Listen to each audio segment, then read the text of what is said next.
नमस्कार. Vision साताऱ्याचं mission Satara आवाजचं या विशेष कार्यक्रमात मी गुरुनाथ तुमचं मनापासून स्वागत करतो.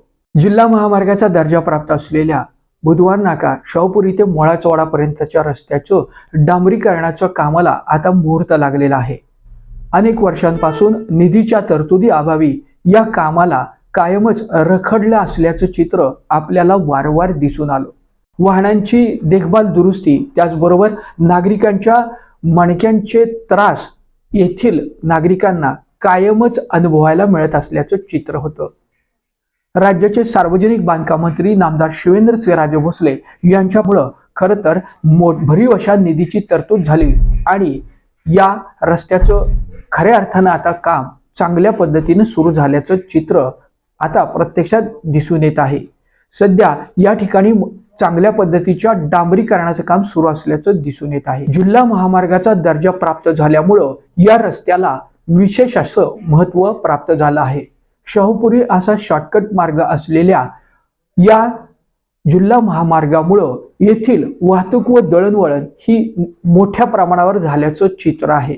एकूणच सातारा सार्वजनिक बांधकाम विभागाच्या माध्यमातून या जिल्हा मार्गाचं काम हे युद्ध पातळीवरती सुरू करण्यात आलेलं आहे.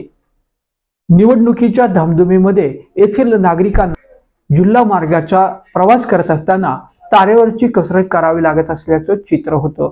मात्र सध्या आता या कामांना गती मिळालेली असून लवकरात लवकर बुधवार नाक्यापासून शाहूपुरी शॉर्टकट आणि मोळाचोडापर्यंत हा रस्ता चकाचक झाल्याचं चित्र आपल्याला पाहायला मिळेल.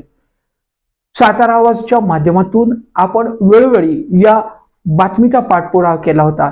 या संदर्भात सामाजिक कार्यकर्त्यांनी देखील वेळोवेळी आंदोलनाचा पवित्रा घेतला होता. यामध्ये विशेषतः गणेश वाघमारे असेल, रवी माने असेल अशा अनेक मंडळींनी वेळोवेळी या संदर्भात भूमिका घेतलेली होती आणि संबंधित प्रशासनाला जाब देखील विचारला होता. या संदर्भात लवकरच काम सुरू झाल्यामुळं येथील रहिवाशांनी, नागरिकांनी आणि शाहूपुरी वासियांनी सार्वजनिक बांधकाम मंत्री नामदार शिवेंद्रसिंहराजे भोसले यांचं मनापासून आभार व्यक्त केले आहे.